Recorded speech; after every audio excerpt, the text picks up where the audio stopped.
கைகரை பொறுத்த வரைக்கும் சேஃப்டி ஃபீச்சர்ஸ்னு பார்க்கும்போது 6 விதமான ஏர் பேக்ஸ் வந்து ஸ்டாண்டர்டாக பேஸ் மாடல்லேருந்தே கொடுத்துட்றாங்க. ஆட்டோ ரெயின் வைப்பிங் சென்சர்ஸ் வந்து கொடுத்துட்றாங்க. ரியரில் பார்க்கிங் சென்சர்ஸ் இருக்குது, கேமரா இருக்குது, ஃப்ரண்ட்டில் 360 டிகிரி கேமரா இருக்குது, plus tyre pressure monitoring system கொடுத்துருக்காங்க. Hill hold assist, traction control, electronic stability programme with EBD plus tilt lock ஃபங்க்ஷனும் கொடுத்துருக்காங்க.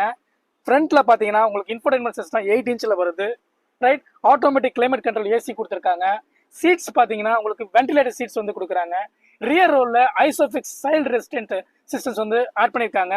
ஓகே, 3 பாயிண்ட் சீட் பெல்ட்ஸ் கொடுக்குறாங்க. Day night adjustable auto IRVM வந்து கொடுத்துருக்காங்க. இங்கே எல்இடியோட கேபின் லைட் கொடுத்துருக்காங்க. கோ driver சைடில் உங்களுக்கு வேனிட்டி மிரர் வந்து வருது இந்த சன்வைசரில். வேற டிரைவர் சைடில் பார்த்தீங்கன்னா பிளெயினாக இருக்கும். சன் கிளாஸ் ஹோல்டர் எதுவும் கொடுக்கல, சன்ரூஃபும் கொடுக்கல, தட் இஸ் மிஸ்ஸிங். அது கொடுத்துருந்தா இன்னும் கொஞ்சம் காம்படிட்டிவாக இருக்கும். இந்த டிரைவர் சீட்டை பொறுத்த வரைக்கும் எனக்கு அண்டர்